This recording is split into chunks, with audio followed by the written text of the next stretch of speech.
Procrastination. Why do we put things off? What are we putting off? I spend more time thinking about how I'm putting off something like fixing that crown molding than the time it actually takes me to fix the crown molding, or take my car to get the oil changed, or record a podcast refill about procrastination. When it comes to writing, I don't know about you, but I was a champion procrastinator. This pen isn't right. This coffee shop isn't right. This entire decade isn't right. In our episode about procrastination, Art and I talked about fear as the basis for our own procrastination in writing. Whether it's the fear of that blank page, the first page of a new endeavor, or the last page of our 6,000th draft, it can keep us from moving forward.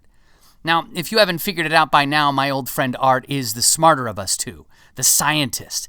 If we were you two, he'd be the edge, and I'd be in a different, much less important band. So he's excited about a labor to word count formula he's worked out to try and get himself writing. For me, procrastination came out of the fear of realizing how much work I had to do, the mountain I had to climb to have a finished piece, the amount of editing, the amount of struggle with my own ideas clashing with the words I lacked, the fear of doing all this work and failing in the end.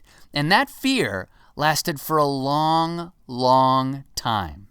So, how did I get out of this years-long period of keeping writing at arm's length? How did I put an end to the excuses and that fear of a blank page? How did I face down the specters that haunted my own aspirations of being able to confidently call myself a writer? Therapy, dude. I mean, come on. But for the purposes of right now, and us, you and me, right here, right now on this podcast, I learned a lot from narrative improv theater. Not only did it help in teaching me how to simplify stories, but when you hit the stage and the lights come up and you're there in front of an audience, you have to go. I mean, of course, that sounds scary. Nothing is worse than heading out into an improv show and getting pulled up on stage, and I should know because I was one of the doofuses pulling you up on that stage. But I'm not telling you that you should go out and spend a bunch of money on improv classes. I'm telling you to just take that procrastinating energy and flip it. Go. Don't think about it. Just start.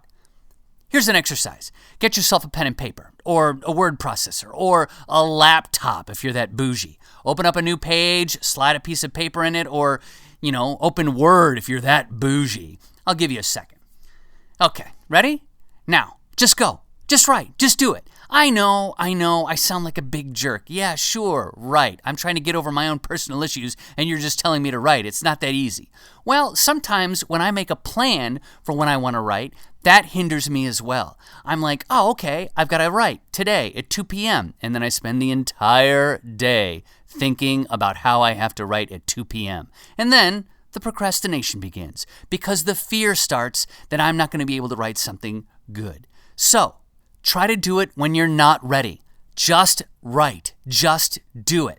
And hey, maybe you need to set a timer. Maybe you need to set a word count goal. Maybe you need a prompt. Maybe some kind of random prompt generator. Okay, here.